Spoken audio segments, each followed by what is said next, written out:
اللهم صل على محمد وآل محمد.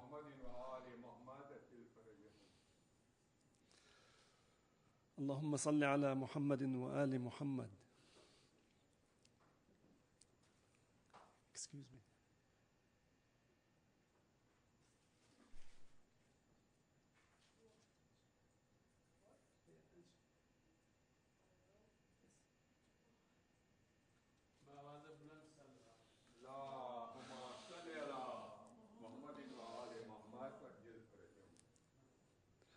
بسم الله الرحمن الرحيم.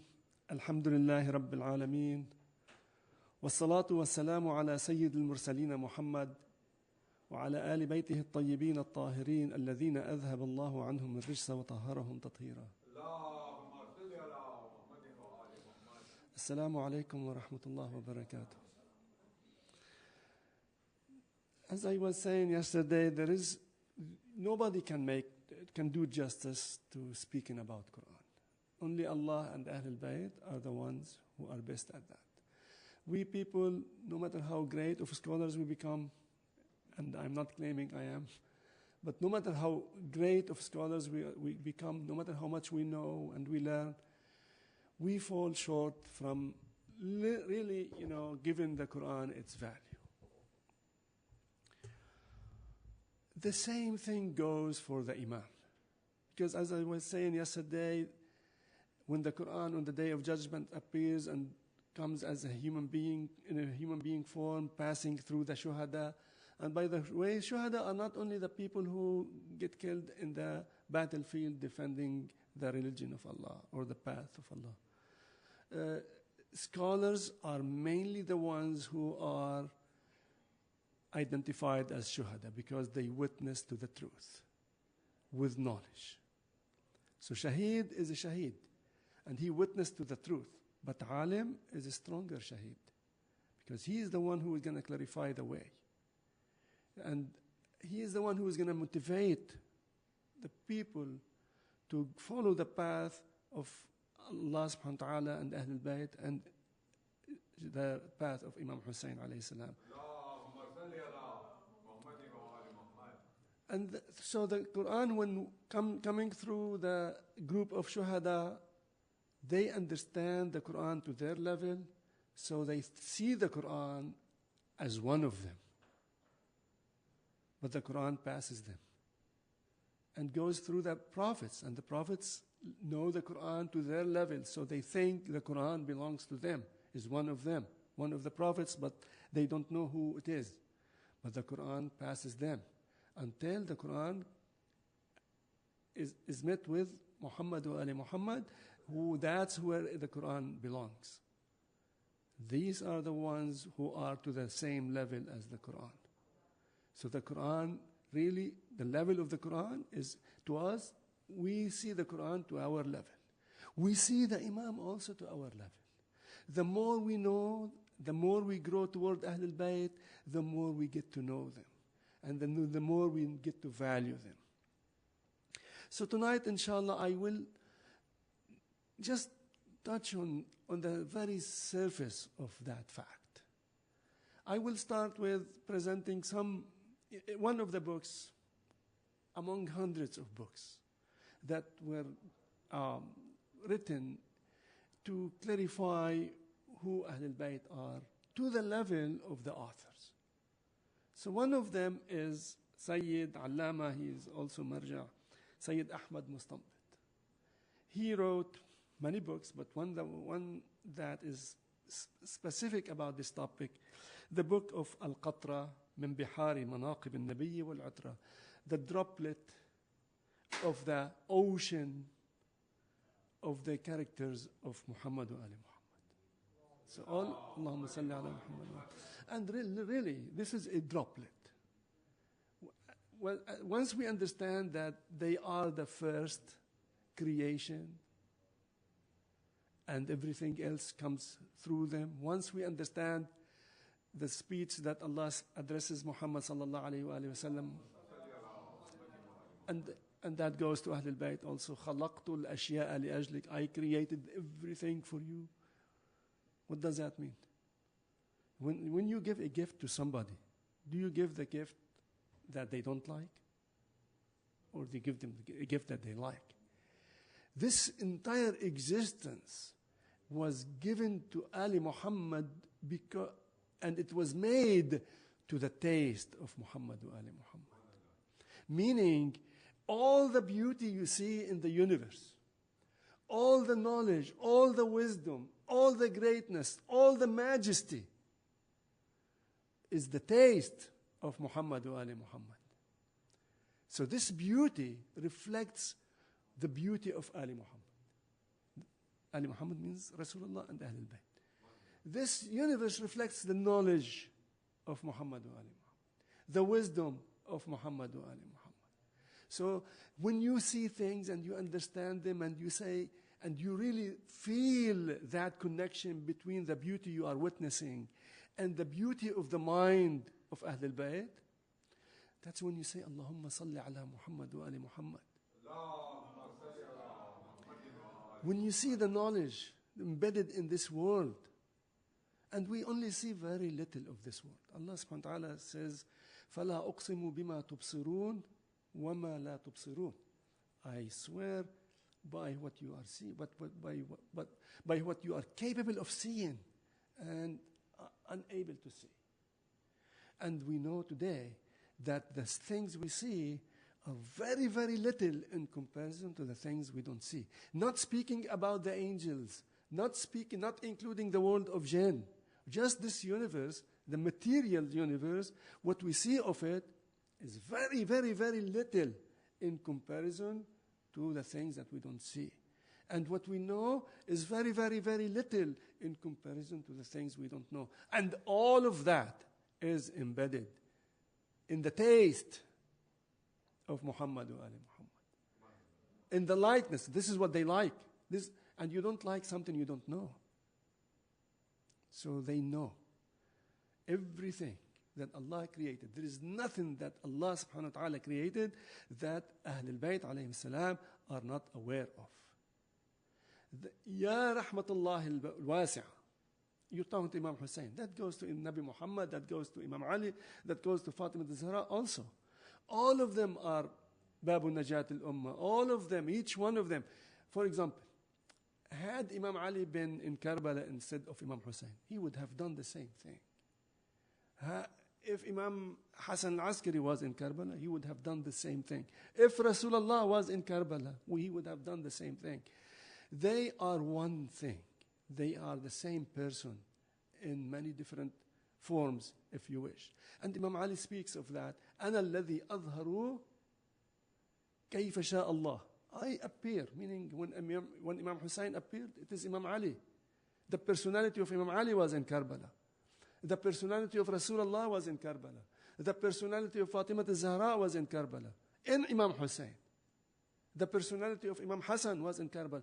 And Sayyida Zainab expressed that clearly when she said, today my grandfather died. Today my father died. Today my mother died. Today my brother Hassan died. All of them were in Imam Hussein. And all of them are also in Imam Mahdi alayhi salatu wasalam.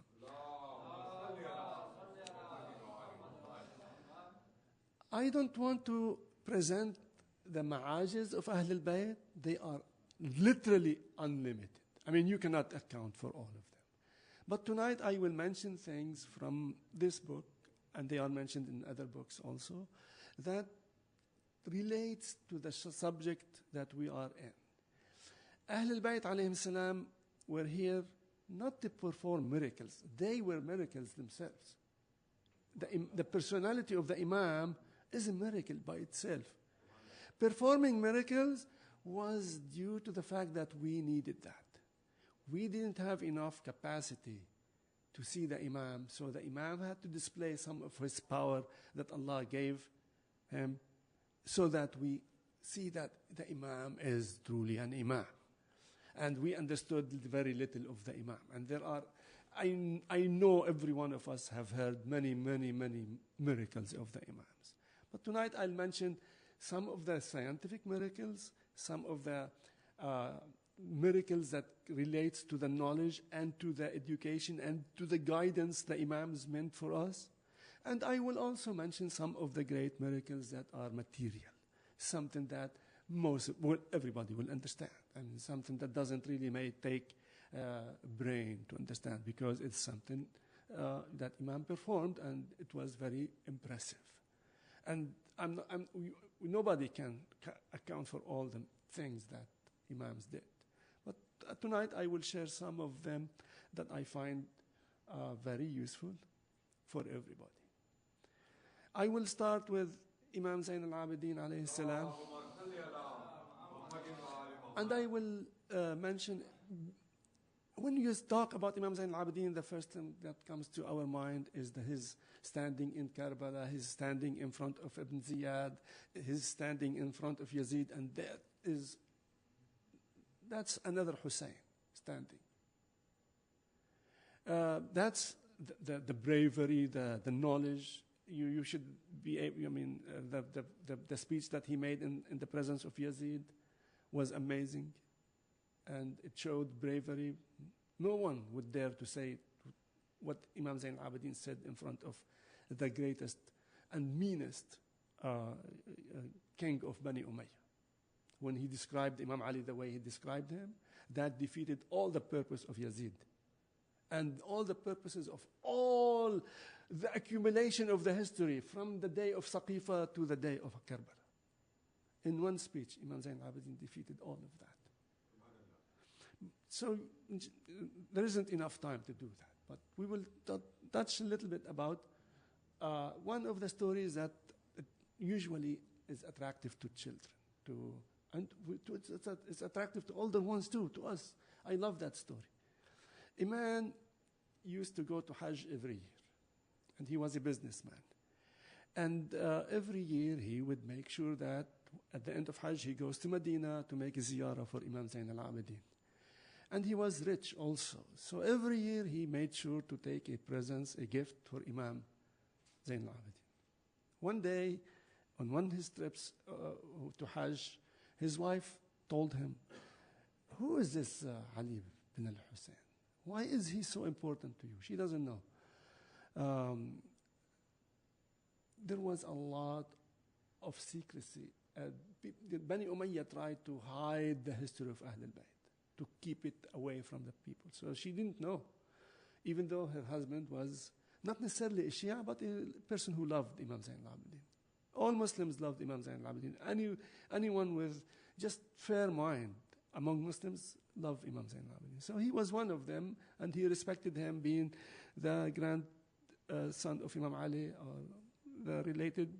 He was not known as Imam to everybody because he couldn't display himself as an Imam. He would be killed, literally. So he delivered a lot of knowledge to us through the ad'iyah that were collected in Sahifa Sajjadiyah. But this man, that day, his wife asked him, "I haven't seen any gift back from him. Why doesn't he, you give him gift. Why doesn't he give us any gifts?" So the man said, respect Allah and respect Rasulullah, don't talk like that. He was respectful to her, but that's all he did. He took his gift and he went to Hajj, and then he went to Imam Zayn al-Abidin. He arrived at the time when Imam Zayn al-Abidin was praying.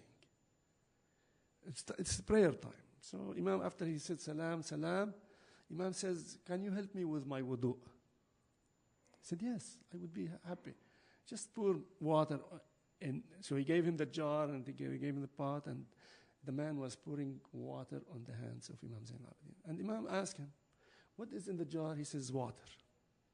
So as he poured the water, and the Imam was washing his hands or face or whatever it is, the water was collected in a pot. Usually that's how Ahl al-Bayt did it, because the water would serve as some water for plants. They wouldn't just waste it. But when the water came down from the hands of Imam Zayn al-Abidin, it was collected as a jewelry, as marbles, as something, what we call Hajar Kareem, noble stones, expensive, beautiful. And he finished wudu, and he collected that in a bag. At the end, Imam Zayn al-Abidin gave it to him, and he said, please take this to your wife as a gift. Of course, that was expensive amount of jewels. Very beautiful, very expensive. When the man arrived to his house, the story is a little bit, I'm just making it as short as possible because I want to go to more important things. When he arrived at home, he gave her the bag of noble stones. She said, where did you get this from? This is more precious than all your asset. Yeah. And he told her it was from Imam Zain al-Abidin, and he says he apologized for you, he didn't give you a gift before. And the story is long, really, but she pushed her husband. She said, you cannot rest. I want to go see this man. I want to visit him. I want to apologize. After he explained to her. And in the way, she got very sick, and she practically died. So he left her, and he hurried to Imam Zain al-Abidin. He found Imam Zain al-Abidin was praying, if you probably know the story or not. And Imam took a little bit of time, extra time in the prayer, but the man was in like a kind of itchy. He was in a rush, he wants to tell the Imam, my wife wanted to see you, but she died, practically. Then the Imam finished the salat, and he said to him, don't worry, your wife is fine. I was praying for her. And she will be my neighbor, and you will be my neighbor from now on. And the woman, came to Imam Zain al-Abidin, and her husband asked her what happened. She said, Azrael, the angel of death, took me, and in the way I found a man. He stopped him, and he told him to come back to me 35 years from now. And she stayed the neighbor of Imam Zain al-Abidin for 35 years. So this is one of the miraculous stories that is fairly known in many ways. And there are a lot, there's a lot of these stories, a lot. But this is not our focus. And the Imams did not mean for this. Their mission is not to create or perform miracles. Their mission is to guide us. Sometimes we need miracles to be guided. Sometimes. But the mind of the human being does not really need such a miracle. The mind needs something to the level of the mind. So I'm going to share with you a story from Imam Ja'far al-Sadiq alayhi salam. That is very relevant to us. This story happened between Imam Ja'far al-Sadiq and a student of Malik bin Anas. Malik bin Anas himself was a student of Imam Ja'far al-Sadiq. And he was the Imam of Maliki today. So this man, his name is Unwan al-Basri. This story is told when Unwan al-Basri was 94 years old. And that's very important to know. Because even though he is 94 years old, he is still seeking knowledge, and he is begging for it, and he is traveling for it. So he was a student. He used to go to the mosque and listen and learn from Malik. But one day, he heard Imam Ja'far al-Sadiq in the mosque speaking, Allahumma salli ala Muhammad, and he felt that he felt a strong attachment to the way Imam spoke. So he came to the house of Imam Ja'far al-Sadiq, and he asked if he can enter the house and speak to Imam. Then the Imam told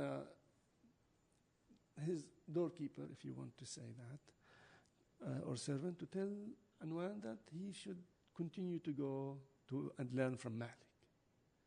So, without meeting him, Unwan al-Basri went back to home, and he couldn't go and learn from Malik anymore. He just felt he doesn't want to. He probably was already a great scholar himself, Unwan.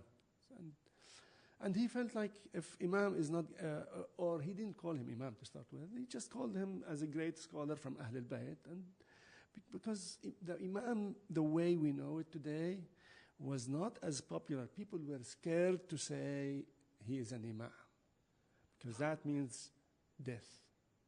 If you acknowledge any of Ahl al-Bayt on the days of Bani Umayyah or on the days of Bani al-Abbas, you are literally sentencing yourself to death. So nobody called Ahlul Bayt as imams. And it's also a way to protect Ahlul Bayt also. So he just said, he's a great scholar, and he wanted to learn from him, being from Ahlul Bayt. So he sat home, and he stopped going to the mosque. But one day he felt like, I want to go to Imam. I want to ask him. I want to learn from him. So he went to the Hadra of Imam Nabi Muhammad sallallahu alayhi wa sallam, and he prayed there, and he said, Oh Rasulullah, please soften the heart of Ja'far al-Sadiq, so he will accept me. And I want to go see him. And then he walked to the house of Imam Ja'far al-Sadiq, and Ja'far al-Sadiq accepted him to come in. And they started to talk, so I'm going to translate the conversation, which is extremely meaningful. I find it one of the best things to learn. If you don't learn anything from Ahlul Bayt, you should learn this one, really.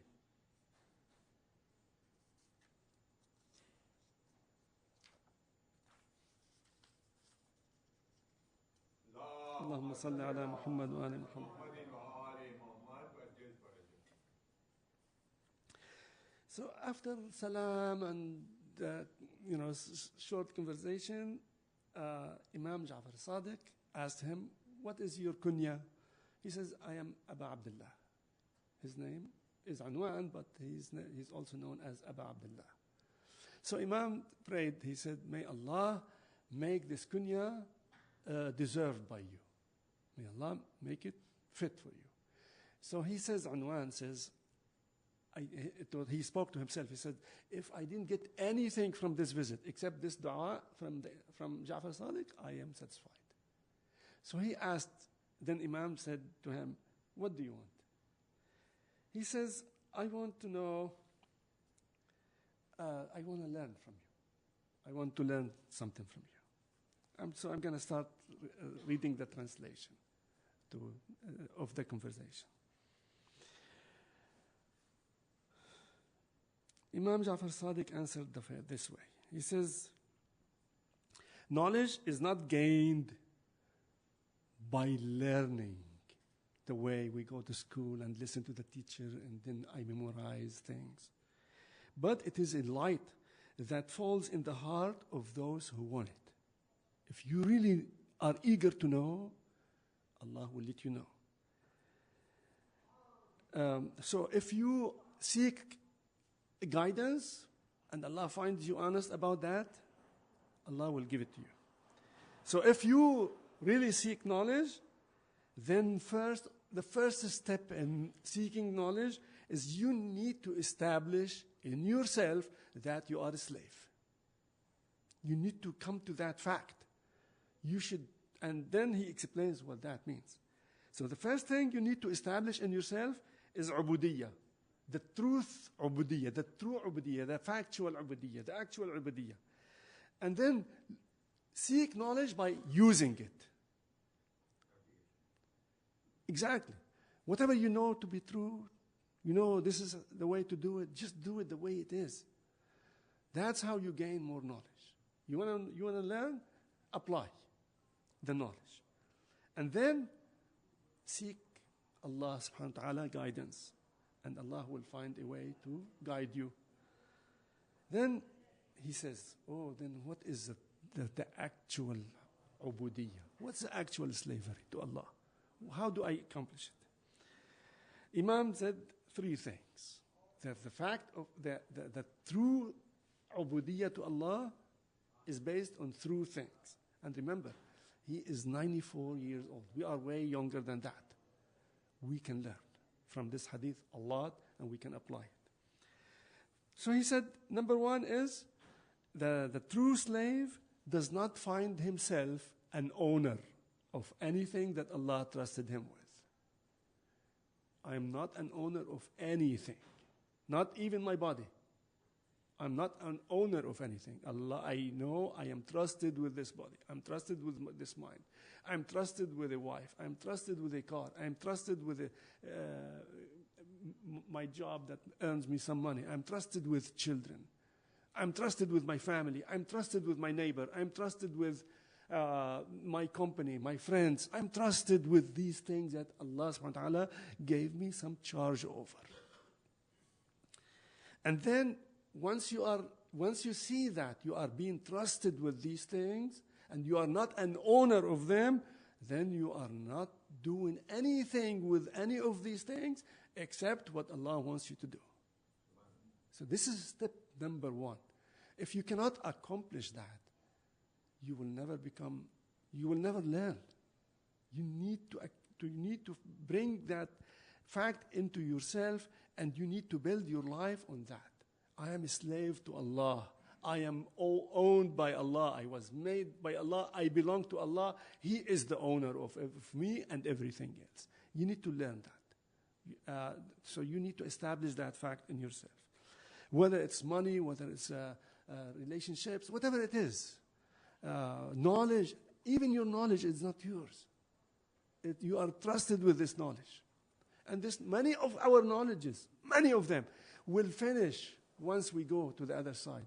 If I know physics, what kind of physics am I going to learn? I'm going to use in Jannah if I go to Jannah, inshallah. Most of the things we are trusted with, and we are being tested with. Allah wants to show us what we are. He knows what we are. He doesn't need to test us so he would learn. He is testing us so we learn who we are. كَفَى بِنَفْسِكَ الْيَوْمَ عَلَيْكَ شَهِيدًا. Yourself is sufficient to tell you who you are. اقرأ كتابك كفى بنفسك اليوم عليك شهيدا. A witness for you. So you should be able to tell who you are. But how do we tell who we are? By watching ourselves, by learning ourselves, and then we can adjust. If we don't watch ourselves, we cannot adjust it. We cannot find what's wrong with it. And then Imam says, once you see that you are a slave and you are not owner and you are being trusted with these things, there is no problem that you will face that will be too big for you. No matter how difficult it is. For others, it should be easy for you because you didn't cause that. You are doing what Allah wants you to do. You are not responsible for the results as long as you do what Allah wants you to do. So you don't find illness, you don't find poverty, you don't find problems, real problems. You are just being tested with this. Let's see how you do. That's what it is. And then, and remember that a slave is busy performing what Allah asked him to do and busy preventing himself from doing what Allah doesn't want him to do. And he will never be busy comparing himself to others, his success to others. He is not going to compare his belongings to others, mubahat, he finds himself more knowledgeable or maybe more richer than others, wealthier, healthier, stronger. None of that is any of his considerations. And that solves a lot of our problems once we accomplish that first step. Then also you will find it easy to handle the testing of Iblis. Because once you are a slave and you really acquire that personality, I am a slave, I don't belong to myself, I belong to Allah, then Iblis cannot really, becomes very weak. And you will also learn from his trickery. Instead of him being the controller, you become the controller. And there is a hadith about that from Rasulullah sallallahu alayhi wa sallam. Inna likulli imri'in shaytanun ya'tari. Every human being has a shaitan with him to make ighwa. Wa inna shaytaniya, and my shaitan, a'anani Allah alayh fa aslam. And my shaitan, Allah have helped me, and I made him a Muslim. My shaitan is a Muslim now. Because the word shaitan in Arabic doesn't always mean devil. And shaitan means very, very tricky. If somebody is extremely great at, say, carpentry, you will say, he is shaitan. He's so great. Shaitan doesn't always mean bad. Okay? Shaitan has many meanings. But so shaitan is intelligent. Don't think that he's not intelligent. And you can use, as a Muslim, as a mu'min, as intelligent mu'min, you can always figure out how shaitan is trying to trick you, and you learn from that. So shaitan is supposed, to start with, shaitan was meant to actually increase the intelligence of the human being. He was designed to do that, but he refused to obey. So Iblis is not all bad. There's not absolute devil. It's not absolute shar. Iblis isn't. Allah didn't create anything that's absolute shar. Anyway, so that is one of them. Then the second thing, Allah subhanahu wa ta'ala, Imam is saying, use everything that Allah trusted you with to build your hereafter. To build your hereafter. I know we are running short of time. I cannot finish all of that. There are two more things. Inshallah, I will touch on that tomorrow. وصلى الله على سيدنا محمد وآل محمد. But that was the basic. That's the first step. Without that, the next two steps don't mean anything. If you don't establish the first step, the second two might or might not help. But the first one is the most important.